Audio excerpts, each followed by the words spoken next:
Assalamualaikum warahmatullahi wabarakatuh. Selamat siang, salam sejahtera untuk kita semua. Yang terhormat Ibu Dr. Rendra Haja Yusra D.MPD. Pada kesempatan kali ini, kami akan menampilkan hasil diskusi kelompok kami yang berjudul Teknik Penulisan Kutipan dan Menyusun Daftar Pusaka dalam Karya Ilmiah. A. Pengertian kutipan. Kutipan adalah pinjaman kalimat atau pendapat atau ide atau gagasan orang lain yang diambil dari sumber tertentu. Satu di antara tujuan mengutip ialah untuk memperkukuh argumen dalam tulisan sendiri. Selain untuk memperkuat argumen dan menghindari plagiarisme, kutipan dapat dijadikan sebagai landasan teori, penjelasan suatu uraian, atau sebagai bukti untuk menunjang sebuah argumen. 1. Cara menulis kutipan langsung. Jarak spasi.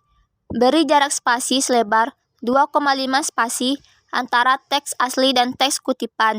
Cara ini bisa dipakai apabila kutipan yang diambil berjumlah 4 baris atau lebih.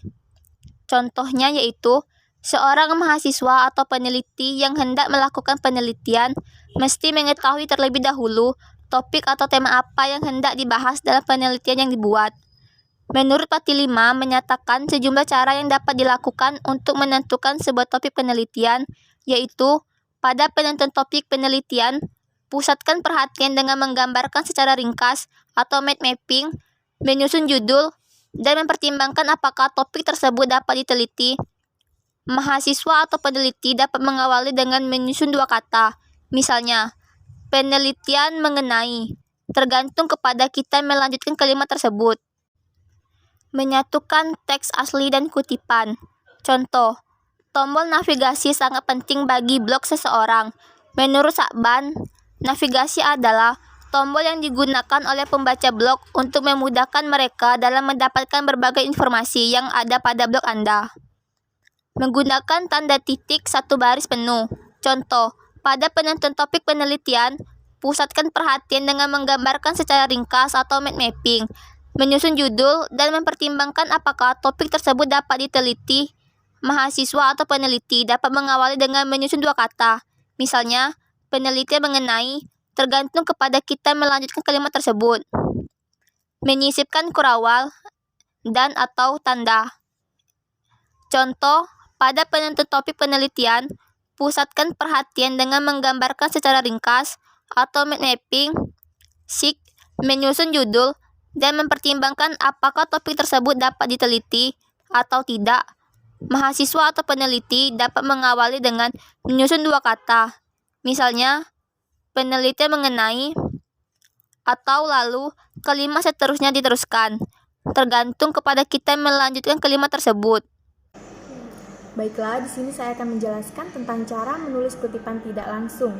Yang pertama ada kutipan ditulis ulang dengan gaya bahasa sendiri. Kutipan tidak langsung merupakan kutipan yang mengambil dari sebuah referensi yang ditulis oleh penulis karya ilmiah menggunakan gaya bahasa sendiri berdasarkan pemahamannya sendiri. Pada penulisan kutipan tidak langsung, tidak perlu menggunakan tanda kutip. Adapun kutipan yang telah ditulis ulang tersebut tidak perlu diberi tanda kutip. Contoh teks asli. Tombol navigasi adalah tombol yang digunakan untuk membaca blog untuk memudahkan mereka dalam mendapatkan berbagai informasi yang ada pada blog Anda. Yang kedua adalah diakhiri dengan nomor kutipan dan tidak menggunakan tanda petik. Contohnya, tombol navigasi merupakan tombol yang berfungsi untuk mempermudah pembaca dalam mencari informasi yang dibutuhkan di dalam suatu blog. Wahyu Syaban, Build Your Blogger, XML Template, Yogyakarta, Andi 2010, halaman 197. Yang ketiga adalah jarak spasi. Terkait spasi, ada perbedaan jika Anda ingin mengutip kutipan yang kurang dari 4 baris. Jika Anda ingin menuliskan kutipan lebih dari 4 baris, Anda bisa memberikan jarak spasi 2,5. Jarak antara kutipan adalah suatu spasi dan tidak boleh dimiringkan. Yang keempat adalah kutipan dengan beberapa pengarang. Contohnya, kuesioner adalah suatu daftar yang berisi rangkaian pertanyaan tentang suatu hal. Sumarjan dan Koenjaraningrat 1967. Dalam penulisan nama, pengarang perlu diperhatikan letak tulisannya. Daftar pustaka. Daftar pustaka adalah tulisan yang berada di akhir sebuah kata tulisan ilmiah yang digunakan sebagai sumber atau referensi oleh seorang penulis dalam menyusun sebuah karya tulis ilmiah baru. Penulisan daftar pustaka secara umum terdiri atas nama penulis, tahun terbit, judul tulisan, identitas penerbit, dan lokasi penerbit yang ditulis secara abjad dari atas ke bawah. Daftar pustaka umumnya digunakan di semua jenis karya ilmiah seperti buku, skripsi, makalah, laporan, artikel, dan lain sebagainya. Fungsi daftar pustaka. 1.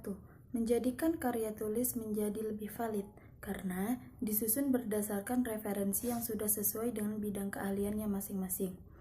2. Tanggung jawab ilmiah dan apresiasi penulis atas penggunaan ide dan gagasan karya orang lain dalam karya tulis. 3. Menghindarkan karya tulis dari tuduhan plagiat. 4. Memenuhi syarat utama karya tulis, karena karya tulis wajib memiliki daftar pustaka.